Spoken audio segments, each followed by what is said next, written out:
I sat at the dinner table, fork in hand, halfway through the leftover pasta from last night when Emily spoke, her words so casual that for a moment, I wasn't sure I'd heard her correctly. "I'm going to spend the night at Tom's tomorrow," she said. I froze, pasta slipping off my fork. Tom? I hadn't heard that name in a long time, and I certainly didn't expect to hear it come up like this. I blinked at her, trying to read her expression. She didn't even look up from her plate, just kept twirling her spaghetti like she hadn't just dropped a bombshell. "Tom," I repeated, my voice coming out more strained than I wanted. "Yeah," she said, finally glancing up at me with a smile that was so maddeningly calm. "We haven't seen each other in ages, and he invited me to catch up. It's just for the night." I stared at her, waiting for the punchline. There had to be one, right? Emily and I had our share of arguments before about her openness with her male friends. But this wasn't just openness, it was a slap in the face. I felt a heat rise in my chest, a slow burn of something I couldn't quite name yet. Anger, jealousy, betrayal? "You're going to stay at Tom's house overnight?" I asked, making sure I wasn't misunderstanding. Her smile didn't waver, but there was a flicker of something in her eyes, amusement, maybe? "Yeah. Why? You don't think I should?" The question hung in the air, and I could feel it, the challenge. We'd been down this road before. Every time Emily brought up her friendships with other men, it turned into a fight. I was always the one who ended up looking like the paranoid, insecure husband. She'd tell me I needed to trust her more, to be more modern, to stop seeing every male friend as a threat. And every time, I tried to let it go, tried to convince myself that she was right, that I was just being old-fashioned. But this time, I couldn't shake the feeling in my gut that something was very wrong. "I don't know, Emily," I said carefully, trying to keep my voice even. "It's not exactly normal, is it?" She laughed softly, shaking her head like I was being ridiculous. "Come on, Mark. It's just Tom. We're friends. You know that." "Friends," I repeated. The word tasted bitter. "You haven't mentioned him in years, and now suddenly you're going to stay the night at his place? It doesn't feel right." Her expression shifted, a hint of impatience crossing her face. "Mark, don't start with this again. I'm not doing anything wrong. It's just a night with an old friend. We'll probably just talk and reminisce about the past. You trust me, don't you?" Trust. That word always got to me. She knew it would. Of course, I wanted to trust her, but how was I supposed to feel about my wife spending the night with a guy she used to be close with, a guy I didn't even know all that well? The same guy she used to mention back when we were dating, always with that playful tone that made me uncomfortable even then. "I don't think it's about trust," I said slowly. "It's about boundaries. I mean, what's Tom going to think about all this? Doesn't he have a girlfriend or something?" "Nope," she said lightly, taking a sip of her wine. "He's single." Not that it matters. Of course, he was single. I clenched my jaw, trying to hold back the wave of irritation that was threatening to spill over. "Emily, you can't seriously expect me to be okay with this. It's not just some casual thing." She set her wine glass down with a little more force than necessary, her eyes narrowing slightly. "What are you trying to say? That I'm lying to you? That I'm going to do something wrong? God, Mark, why do you always make everything so complicated?" I opened my mouth to argue, but she cut me off before I could get a word out. "Listen," she said, her voice sharper now. "If you're going to be this insecure, maybe we should talk about what's really bothering you. I mean, it's not my fault you're so paranoid. I've always been upfront about my friendships. You knew that when you married me." My chest tightened. This was exactly where I didn't want the conversation to go. She always turned it around on me, making me feel like the bad guy for having doubts. I didn't want to admit it, but part of me had always struggled with the way she handled her so-called open relationships. She had male friends, and I really tried to be okay with it. But there were moments, little things, that gnawed at me. Like the way she flirted so easily with other men, always brushing it off as harmless fun. Or how she'd mention how attractive she found certain guys, even in front of me. I tried to laugh it off, tried to be the modern, easygoing husband she wanted me to be. But this felt like a step too far. "I'm not paranoid," I said, my voice sounding weak even to my own ears. I just don't think spending the night at some guy's house. Some guy, she scoffed. It's Tom. You're acting like I'm going off with a stranger. I swallowed hard, realizing there was no way I could win this argument. If I told her not to go, I'd be the controlling husband. If I said nothing, I'd be the idiot who let his wife walk all over him. Either way, I was trapped. Fine, I muttered, pushing my chair back and standing up. Do whatever you want. She didn't even flinch. Thank you, she said, smiling as if she'd just won some prize. I'm glad you're being reasonable. Reasonable. Yeah, that's me. Reasonable Mark, letting his wife spend the night with another man. As I walked out of the kitchen, I felt the weight of my suspicions pressing down on me. Something about this wasn't right, but I didn't know what to do about it. The seeds of doubt had been planted, and I knew they'd grow, no matter how hard I tried to push them aside. That night, as I lay in bed staring at the ceiling, I couldn't shake the image of Emily with Tom. I didn't know what was going to happen, but one thing was clear. This was just the beginning of something that could tear us apart. The next morning, I woke up with a heaviness in my chest that I couldn't shake. I tried to push the thoughts of last night's conversation out of my mind, but they lingered like a bad taste. Emily was already up, moving around the kitchen, humming softly to herself as if everything was normal. I watched her, trying to figure out how she could act so casual about spending the night at Tom's. She seemed unbothered, but I couldn't shake the feeling that something was off. Maybe it was just me. Maybe I was being the paranoid husband she always accused me of being. But still, that nagging doubt gnawed at me. As I sipped my coffee, I couldn't help but replay the conversation in my head. The way she'd brushed off my concerns, the way she'd almost dared me to object. It wasn't just the idea of her spending the night with Tom that bothered me. It was the way she didn't seem to care how it made me feel. Like my discomfort was just an inconvenience. I'm heading out around 6, she said, snapping me out of my thoughts. She was standing by the door, keys in hand, ready to leave for work. Don't wait up. I nodded, forcing a smile. Sure. Have fun. She smiled back, that same maddeningly calm smile, and then she was gone.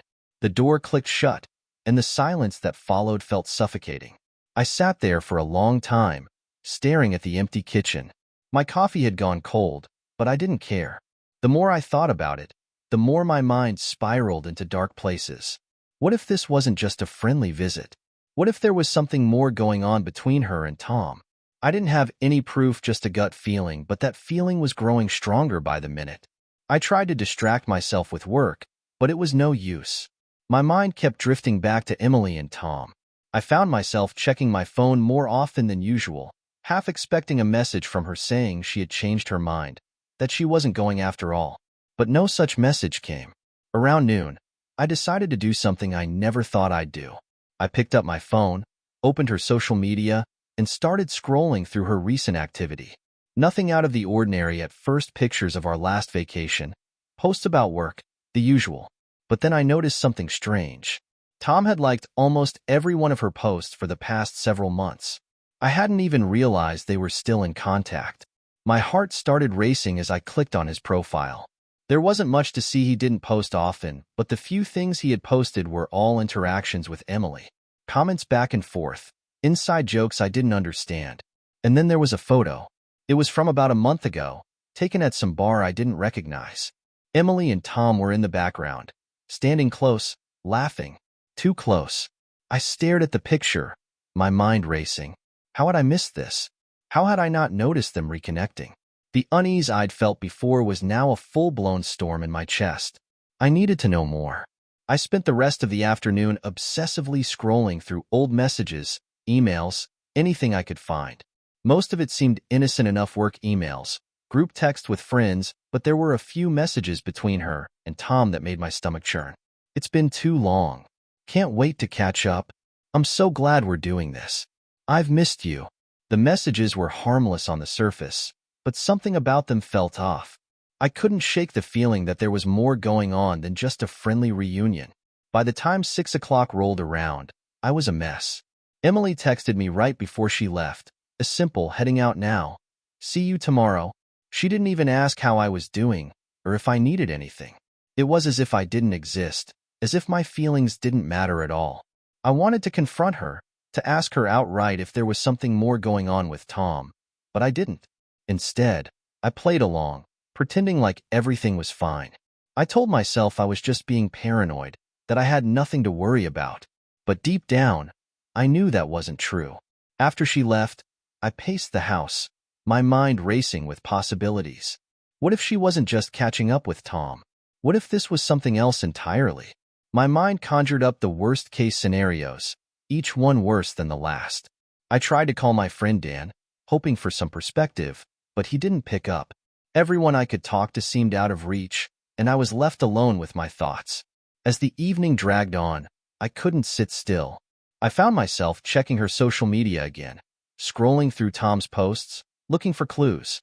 There was nothing new, but the old posts were enough to keep the paranoia alive. My hands shook as I went back to the messages, rereading every word, searching for hidden meanings in the way they communicated. Every little joke, every casual comment now felt loaded with a subtext I couldn't ignore. I tried to watch TV to take my mind off things, but I couldn't focus. The image of Emily and Tom, laughing together in that bar, played on a loop in my head. My stomach was in knots, and I could feel the tension building, pressing against my chest like a weight I couldn't shake. Finally, around 9 p.m., my phone buzzed. It was a text from Dan. "Hey man, weird thing, I think I just saw Emily with Tom at that new restaurant downtown. They were sitting pretty close, holding hands. Thought you'd want to know." My heart stopped. Holding hands. It was like the ground shifted beneath me, and everything I'd been trying to ignore came crashing down at once. All the suspicions, all the doubts, they weren't just in my head.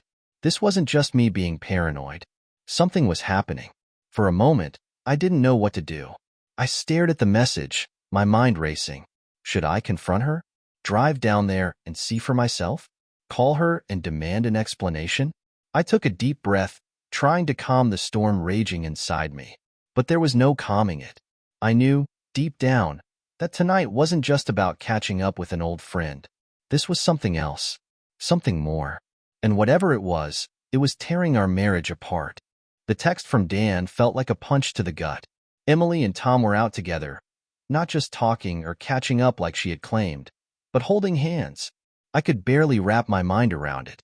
My first instinct was to jump in the car, drive downtown, and confront them both right there in the middle of the restaurant. But something held me back. What would that solve? I'd storm in, make a scene, maybe even confirm the worst. But then what? Emily would deny it, twist things around, and somehow I'd end up being the bad guy. That's how it always went. I was the jealous, overreacting husband, while she played the victim of my paranoia. No, I wasn't going to give her that satisfaction. Not this time. I sat on the couch, my mind racing, trying to figure out my next move. My phone buzzed again. It was Dan. "You okay, man? Want me to head over there?" I stared at the message, my mind spinning. What would Dan even do?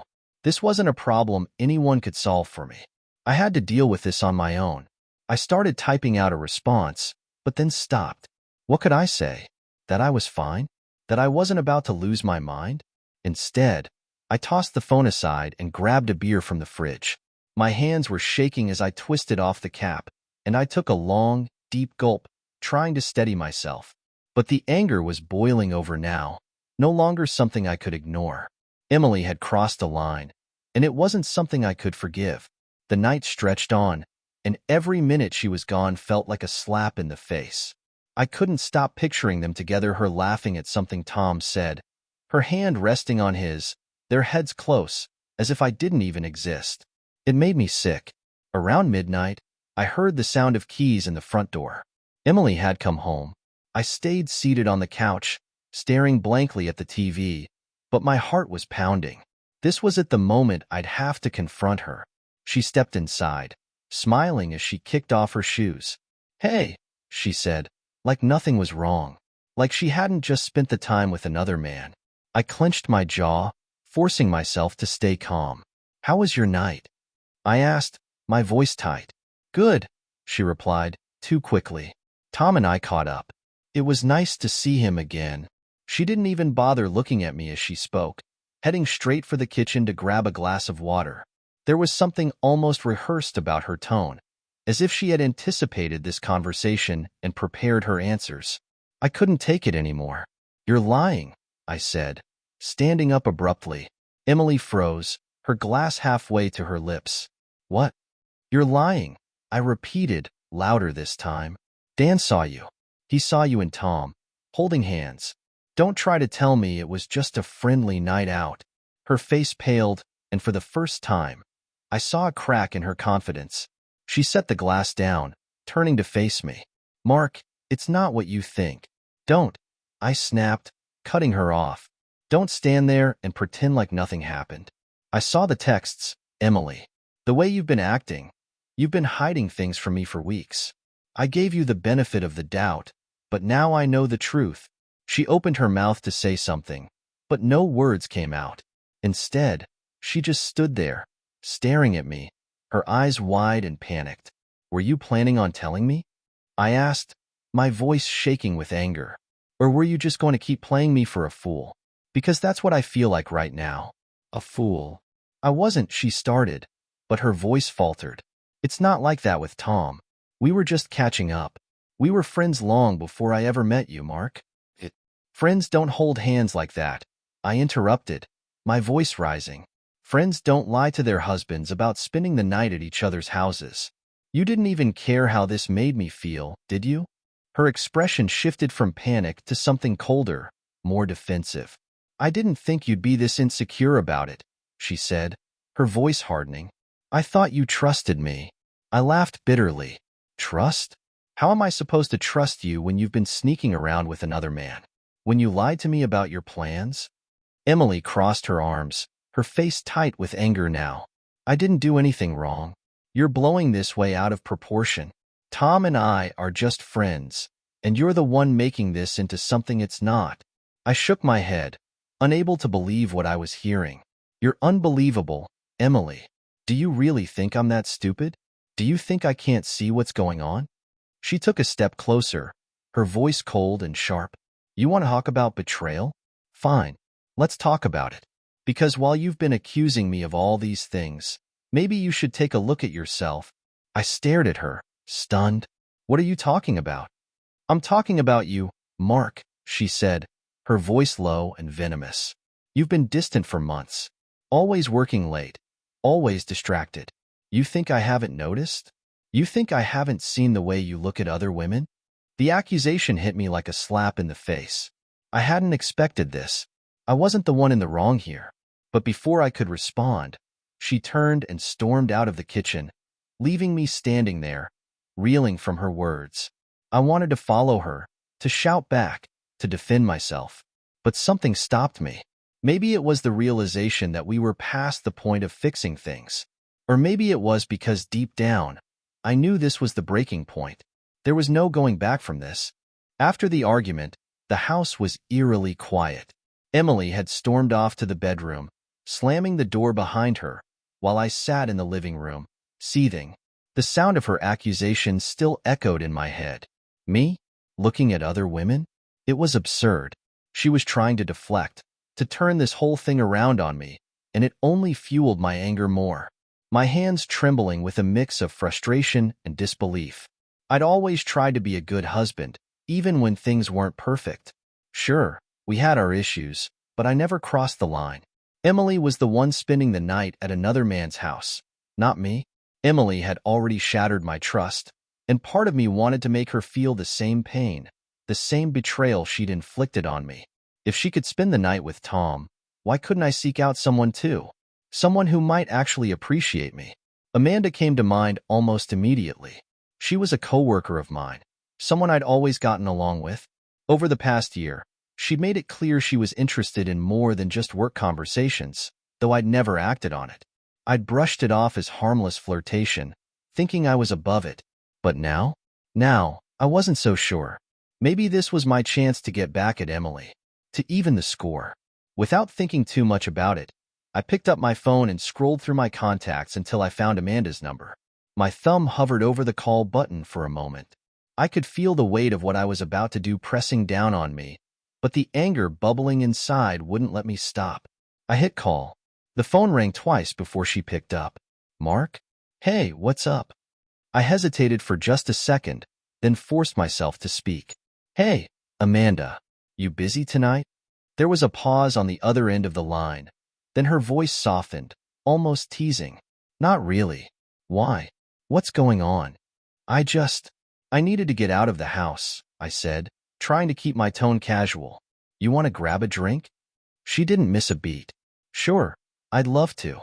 Meet at O'Malley's in an hour? Yeah. See you there. I hung up, my heart pounding. What was I doing? This wasn't me. But at the same time, it felt like it was exactly what I needed to do. If Emily could be open in her friendships, then why couldn't I take this opportunity to let loose for once? Maybe it was time to stop being the good guy who always got walked over. I quickly changed, trying to push aside the guilt gnawing at the back of my mind. As I left the house, I glanced down the hallway where Emily's bedroom door remained firmly shut. She had no idea what I was about to do, and for a brief moment, I felt a surge of satisfaction at the thought. The drive to O'Malley's was a blur. My hands gripped the steering wheel tightly, and my mind raced with conflicting emotions. Part of me still couldn't believe I was going through with this. But another part, the part that had been wounded and humiliated, felt justified. I needed this. I deserved this. When I walked into the bar, Amanda was already there, sitting at a booth in the back, her bright smile lighting up when she saw me. She waved me over, her eyes gleaming with something that made my stomach twist, half excitement, half guilt. I forced a smile and joined her at the table. Rough day? She asked, raising an eyebrow as I slid into the booth. You could say that, I muttered, taking a deep breath. Needed to get out for a bit. Well, I'm glad you called me, she said, leaning in slightly. I've been wanting to catch up. Amanda had always been easy to talk to. She was charming, funny, and didn't seem to take things too seriously. It was a nice change from the tension that had been hanging over my life at home. As we downed a few beers, I started to relax, the anger and hurt slowly melting away. But the more I talked to her, the more I realized that this wasn't just about revenge anymore. Sitting there with Amanda, laughing and flirting, I felt something I hadn't felt in a long time. I felt wanted, needed. I'd been so wrapped up in the mess with Emily that I'd forgotten what it felt like to be appreciated, to have someone look at me like I was worth something. Amanda reached across the table and touched my hand, her fingers light and playful. You know, she said softly, I've always wondered why someone like you isn't taken more seriously. Her words hit me harder than I expected. I knew she meant it. And for the first time in a long while, I didn't feel like I was drowning in the chaos of my marriage. I felt like I had a way out, a way to take back control of my life. We left the bar together, the tension between us growing with every step we took. And for once, I didn't stop myself. I wasn't thinking about the consequences, about what would happen tomorrow, or how Emily would react if she found out. All I could think about was the burning need to feel something real, something other than the betrayal that had been suffocating me for so long. Amanda was everything Emily wasn't: open, attentive, and, most importantly, she wanted me. And in that moment, that was all that mattered. That night, I crossed the line I had always vowed never to cross. But as the night unfolded, it didn't feel like revenge anymore. It felt like freedom. The next morning, I woke up in a daze, my head pounding, and a dull ache of regret settling in. Amanda was still asleep beside me, her breathing soft and steady. I stared at the ceiling, replaying the events of the night in my head. What had I done? The night before had felt like a release, a way to take back control of my life. But now that the adrenaline had worn off, I wasn't so sure anymore. I quietly slipped out of bed, careful not to wake her, and gathered my things. As I got dressed, guilt crept up on me like a slow, suffocating wave. Last night, I hadn't been thinking about the consequences, about Emily, our marriage, or what this betrayal meant for us. Now, in the harsh light of day, the weight of my actions hit me square in the chest. I wasn't any better than her. I had stooped to the same level, and despite how satisfying it had felt in the moment, I wasn't proud of myself. By the time I left Amanda's apartment, my thoughts were already racing toward the inevitable confrontation with Emily. I couldn't avoid it any longer. We were past the point of pretending everything was fine. She had crossed a line, and now I had too. It was time to lay everything on the table. I drove home, my mind churning with everything that had happened over the past few days. Emily's lies, the late-night messages with Tom, her casual dismissal of my feelings, and now my own betrayal. It felt like our marriage had become a battlefield, with both of us wounding each other in ways we couldn't take back. I wasn't sure how this was going to end, but I knew one thing for sure. I wasn't going to sit quietly anymore. When I got home, the house was eerily quiet. Emily was sitting at the kitchen table, sipping coffee, scrolling through her phone. She looked up when I walked in, her expression unreadable. We hadn't spoken since our argument the night before, and the tension between us was thick. "Where were you?" she asked, her tone casual but her eyes sharp. "Out," I said flatly, not bothering to come up with an excuse. There was no point. We both knew where this conversation was heading. She raised an eyebrow, setting her phone down on the table. "Out all night." I could feel the anger bubbling up inside me again. But this time, it wasn't just about her. It was about everything about how we'd gotten to this point, how we'd let things fall apart so completely. "I was with Amanda," I said, my voice steady but cold. "And no, before you ask, it wasn't just a drink." Emily blinked, her face paling as the realization hit her. You were with her?" she asked, her voice shaking slightly. She wasn't expecting this.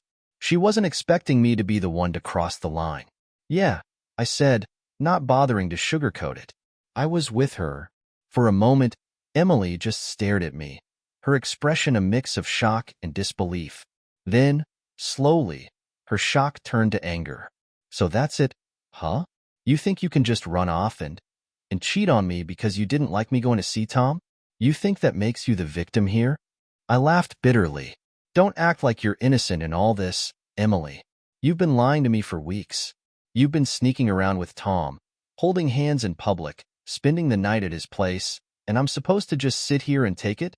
Well, I'm done. I'm done being the fool." "Nothing happened with Tom," she snapped, standing up from the table, her fists clenched at her sides. "We're friends, Mark. That's all. You're the one who couldn't handle it. You're the one who turned this into something it wasn't. You expect me to believe that?" I shot back, my voice rising. "You expect me to believe that after everything I've seen, everything I've heard? You're telling me you stayed at his house and nothing happened?" "Yes," she yelled, her face flushed with anger now. "Yes, that's exactly what I'm telling you. But you," she pointed at me, her voice trembling. "You went and did the one thing you always said you'd never do. You went behind my back. You cheated." I stood there, the guilt and anger swirling inside me. She was right. I had crossed a line I never thought I would. But I wasn't going to back down now. Not after everything she had put me through. "I did it because I'm done playing your games, Emily," I said, my voice cold. "You've been disrespecting me, lying to me, and making me feel like a fool for months. I needed to remind myself that I'm still worth something. And Amanda, she reminded me of that." Her face twisted in anger and hurt. "So what now, Mark? You think this is some kind of game where we both just get to hurt each other and walk away? Is that what you want?" "I don't know what I want," I admitted, my voice softer now. "But I know I can't keep doing this. I can't keep pretending that everything's fine when it's not." Emily stared at me for a long moment, her expression unreadable. Then she sank back into the chair, burying her face in her hands. "I never wanted this." The days that followed were a blur, filled with a suffocating silence that hung over the house like a dark cloud. Emily and I moved around each other like strangers, barely speaking, each of us lost in our own thoughts. The anger and accusations that had once fueled our arguments were gone, replaced by an emptiness that neither of us knew how to fill. We were two people in the same space, but worlds apart. I slept on the couch while Emily stayed in our bedroom. It felt symbolic, like the physical distance between us mirrored the emotional chasm that had opened up after everything that had happened. I kept thinking about how it had come to this, how a simple dinner conversation about spending the night at Tom's had spiraled into this chaos, into mutual betrayal. Neither of us had any words left to explain or fix what we had done to each other. I'd thought that crossing the line with Amanda would give me some sense of satisfaction, some sense of balance in the scale of betrayal. But now, all I felt was regret. The weight of it pressed down on me, making it hard to breathe sometimes. It didn't feel like revenge anymore. It felt like I had just added another crack to the foundation of something that was already crumbling. Emily wasn't much better. She spent her days going through the motions, work, errands, chores, but her eyes were distant, her movements robotic. Every now and then, I'd catch her glancing at me with a mix of sadness and resentment. It was as if she was waiting for me to say something, to give her some kind of sign that there was still a way back. But I had no idea what that sign could be, and deep down, I wasn't sure there was a way back at all. The worst part was the silence. We'd fought so much before about Tom, about trust, about everything, but now there were no more fights left to have. We had said everything, done everything, and there was nothing left but the quiet realization that we had both destroyed something precious. We hadn't just hurt each other. We had torn apart the very thing we had spent years building. One evening, a week after the confrontation, Emily finally broke the silence. I was sitting on the couch, flipping mindlessly through TV channels, when she came into the living room. She stood there for a moment, as if gathering the courage to speak, before sitting down across from me. Her face was pale, her eyes red from what I guessed were nights of crying. "We can't keep doing this," she said softly, her voice barely above a whisper. "It's killing us." I turned off the TV, letting the remote fall to my side. I didn't say anything, waiting for her to continue. She twisted her hands in her lap, looking down at them like they held the answers to questions neither of us could face. "I don't know what to do, Mark," she continued, her voice cracking. "I know I messed up. I know you hate me for it. And I hate myself for it too. But I don't know how to fix this." Her words hung in the air, heavy and painful. I wanted to tell her that I didn't hate her, that I didn't think she was entirely to blame. But the truth was, I didn't know how I felt anymore. The love we once had seemed like a distant memory, something that belonged to another time, another version of us. Now, all I could feel was the emptiness between us. "I don't know if we can fix it," I said finally, my voice sounding hollow even to my own ears. She nodded, as if she had expected that answer, but it still hurt to hear it out loud. "I don't want to lose you," she whispered, tears welling up in her eyes. "I don't want this to be the end."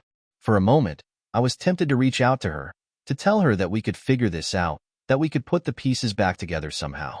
But deep down, I knew we were past that. We had gone too far. The trust between us was shattered, and without that, what did we really have? "I don't want to lose you either," I admitted, my voice barely audible. "But I don't know if we can ever go back to the way things were." Her tears fell then, silently rolling down her cheeks as she looked at me with a mixture of heartbreak and resignation. She wiped them away quickly, as if ashamed to be crying in front of me, but the damage was already done. Seeing her like that, so vulnerable, so lost, tore at me in ways I hadn't expected. But even then, I couldn't bring myself to say the words she wanted to hear. I couldn't promise that everything would be okay, because it wouldn't be. Not anymore. "What do we do now?" she asked, her voice trembling. I stared at her, at the woman I had once loved with everything I had, and I realized that I didn't have an answer. All the fights, all the hurt, all the betrayal, it had left us both too broken to fix. "I don't know," I whispered. Maybe we need some time apart." The words felt like a knife twisting in my gut, but I knew it was the truth. We couldn't keep living like this, pretending that things would magically get better if we just stayed under the same roof. We needed space-time to figure out who we were without each other, time to heal from the wounds we had both inflicted. Emily nodded slowly, her shoulders slumping in defeat. "Maybe you're right," she said, her voice barely a whisper. We sat in silence for what felt like hours, neither of us knowing what to say or do next. Finally, Emily stood up, wiping the last of her tears away. "I'll stay with my sister for a while," she said quietly, "just until we figure things out." I nodded, not trusting myself to speak. As she walked out of the room, a heavy sense of finality settled over me. This wasn't just a temporary separation. This was the beginning of the end. We both knew it, and as the door closed behind her, I was left alone in the empty house, with nothing but the echoes of everything we had lost. The silence that followed Emily's departure was deafening. The house felt hollow, like a shell of what it used to be. Every corner of it reminded me of our life together, the laughter we once shared, and now the emptiness that had settled in after everything fell apart. I sat on the couch, staring at the space she used to fill, wondering how we had come to this. A part of me had known for a long time that this was where we were headed, but actually living it was something else entirely. The first few days after she left were the hardest. I found myself wandering through the house, aimless, like I was searching for something to anchor me. Without her presence, the house was just a collection of walls and rooms, a place to sleep, eat, and exist. But that's all it was existing. I wasn't living anymore. I was just getting through each day. I thought about calling her, about trying to talk things out, but I knew there wasn't much left to say. We'd reached the end of the road, and there was no going back. The trust was gone, and no matter how much we might have wanted to fix things, the damage was too deep, too final. Days turned into weeks, and the longer Emily was gone, the more I came to terms with the reality of our situation. She wasn't coming back. Even if she did, I wasn't sure we could ever rebuild what we had lost. I had spent so long trying to understand where things had gone wrong, whether it was Tom, Amanda, or something deeper within us, but in the end, it didn't really matter. The result was the same. One morning, about a month after Emily left, I woke up and realized that I didn't feel the same heaviness I had been carrying. It was strange, almost unsettling, to wake up and not feel that crushing weight of regret or anger. Instead, there was just acceptance. I had made my peace with the end of our marriage, even if I hadn't quite expected to. Emily and I had a brief conversation a few days later, the kind that felt both inevitable and necessary. We met at a coffee shop, neutral territory, where we could talk like two people who once knew each other but were no longer tied together. She looked different, somehow more distant, maybe even more at peace herself. "I've been thinking," she started, her voice calm but uncertain. "About us. About everything." I nodded, letting her continue. I wasn't sure what I expected her to say, but I knew this conversation would define the next chapter of our lives. "I don't think we can fix this, Mark," she said, her eyes glistening with unshed tears. "I've tried to see if there's a way forward, but it's like we're stuck in this endless loop of hurting each other. And I don't want to keep doing that. To you. To myself." Her words didn't sting the way they might have a month ago. Instead, they felt like an echo of the thoughts I'd been having myself. "I don't either," I admitted. "We can't keep pretending that things will go back to the way they were. Too much has happened." We sat there in silence for a while, sipping our coffee, as if we both needed time to let the weight of what we were saying sink in. "So what now?" she asked, her voice barely above a whisper. "We move on," I said, the words coming out more easily than I had expected. "We let go." She nodded, her eyes downcast. "I think that's the right thing to do." We talked about logistics, then the house, the separation, the steps toward divorce. It all felt surreal, like we were discussing someone else's life, not the one we had built together over 8 years. But as we laid out the terms, I realized that this was the closure we both needed. There was no anger left, no resentment, just two people finally accepting that their paths were no longer the same. When the conversation ended, we parted ways with a simple nod. No dramatic goodbyes, no promises to stay in touch. It felt final, and for the first time in months, I didn't feel the weight of loss crushing me. Instead, I felt something I hadn't expected: relief. The next few weeks went by quietly. Papers were signed, agreements were made, and the process of untangling our lives from each other began. Emily moved out of the house officially, and I started to reclaim the space as my own.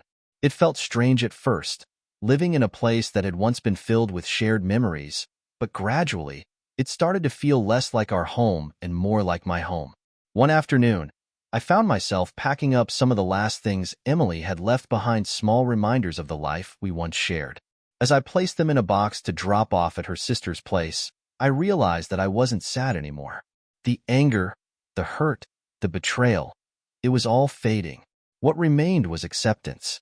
Acceptance that sometimes things fall apart, and not every broken piece can be mended. It wasn't the life I had envisioned, but it was the life I had now. And in some strange way, I was okay with that. As I sealed up the last box and set it by the door, I allowed myself a small, quiet smile. The end had come, and it hadn't destroyed me. It had changed me, sure, but it hadn't broken me. I was still standing. And maybe, just maybe, that was enough.